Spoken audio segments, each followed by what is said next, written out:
Hello and welcome back. I'm coming to you live from an Epsom salt soak on a Sunday evening. Husband is walking the dog. I have our newborn in his bouncy chair beside me, and our toddler is asleep. And I have our starlights across the ceiling and the lighting low and a full glass of water. And I really am living that self-care life this evening. And I think it's so important to acknowledge that this isn't always possible, but when it is, you're deserving to do it. So just get the job done. Do what you got to do, make the decision, make the priority, and let it happen.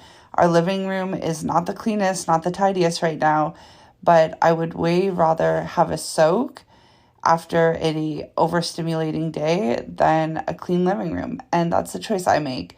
Some days I prefer the clean living room because I know tomorrow it may feel overwhelming, and that just proves that it's a day-by-day choice, right? Some days things are going to work for us that wouldn't other days, and certain days it's a no-brainer that you should be taking care of yourself versus house chores.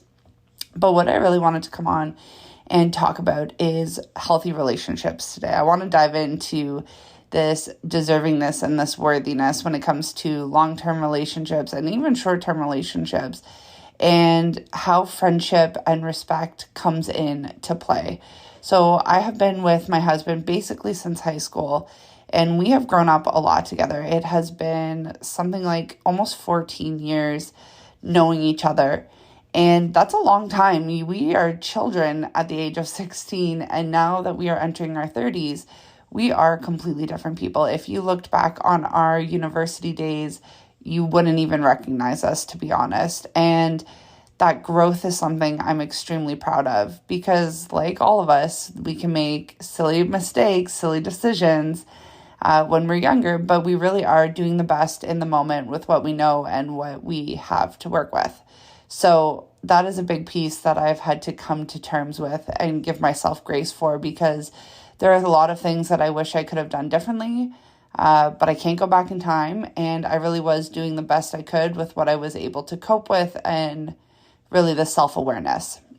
So our relationship was a little bit rocky because we were partying, we were staying up late, we were making not great choices for ourselves. And sure, you're in your early 20s and you think you can bounce back, you think you can do all the things on very little sleep, but as we know now, we are not our best selves when we are over-consuming anything and sleeping very little. So one thing that has strengthened our relationship over and over again is our baseline is friendship. We started as friends, we became best friends, and it went from there. And because of this friendship, we have this basic status quo of respect. And I think, yes, you can definitely jump right into a relationship and have these foundational pieces as well. But I do find having a friendship as a baseline makes it so much easier.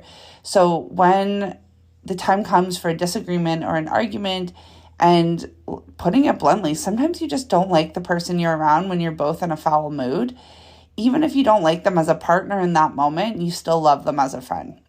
So the rules always have been, there's no name calling, there's no belittling, there's nothing mean. You can share your disagreement, you can share your opinion, and yes, sometimes you are going to be a little bit meaner than you expected to, but it's on you then to quickly own that and apologize. And that is something that we've gotten extremely better at over the years, is owning our shit. And to be honest, you have to own it in order to have a healthy relationship, because we're not perfect and we're going to mess up and we're going to say the wrong things and we're going to do the wrong things and we're going to offend the people we love, not intentionally. And that ownership of yourself is what makes a relationship thrive if you are both doing it, right? It's not a one-sided party. You both need to be tangoing. But it's this thing that keeps our relationship fresh, right? Being with someone almost 14 years can start to feel stagnant if you don't have joy and don't have fun in the relationship. But something that I'm extremely grateful for and blessed with is some days we still act like teenagers. We share the tea, we share the gossip, we laugh, we make stupid jokes, we make fun of each other, and it's all in a lighthearted, light mood. And it keeps it fun because life can be so serious. We have 2 kids now. we have a home, we're adults, you have all those responsibilities. And sometimes it is just nice to kick back and remember what it was like before all these responsibilities, before having to be an adult 24 hours a day. And this is when you get the babysitter or give the kids to a friend, or even like we've done it just after they've gone to bed and we still have the monitors on, but we are focusing on each other and just really kicking back and laughing. I think the healthiest thing for a relationship is laughter. And I think that doesn't always come naturally as things progress, and you have to get really intentional about it and really focus on the little things. Emotional intimacy is something that I believe comes with friendship and comes with playfulness and laughter and joy. Because yes, sure, there's physical intimacy, which, yep, that's fine. But having emotional intimacy, feeling safe in a relationship, feeling seen in a relationship is how you continue a long, lasting, loving, healthy, nurturing relationship, seeing each other, appreciating each other, respecting each other. And it's hard when life is feeling chaotic, when life is feeling overwhelming, when things are overstimulating. It is easy to turn on the person that you feel safest with. And so we have to take in consideration that yes, this person is a safe place. And yes, we don't always have to be our best selves around them because they love us regardless, but they deserve our best, right? So when you have your moment, have it, be seen in the ugly, have the space held for you, but then again, own it, be grateful, appreciate it, know that you can take up space and take what you need and then own the rest of it after that, right? The other thing about taking up space in relationships, etc., is knowing how to love. We've all heard of love languages. At this point, we all know what it is. If you haven't taken the quiz, I highly encourage you to. So for me, my love language is word of affirmations, and my husband's is acts of service. So he is amazing. He will do everything for me. He is a truly, truly incredible man. And he takes care of the cars. He takes care of outside of the house. If I'm exhausted, he does stuff in the house. He does our kids' nighttime routine. He'll do the toddler. I'll do the newborn. And we really are a team of conquer and divide, but he is constantly in service, showing his way of love. And for me, I show my love the way I typically receive love is words of affirmation. So I'm always telling him how grateful, and I reflect back to him the great qualities I see in him, how much I see his effort or his strength, etc. And those are both beautiful ways that we serve each other, but we also try and keep in mind that those are ways that we feel loved.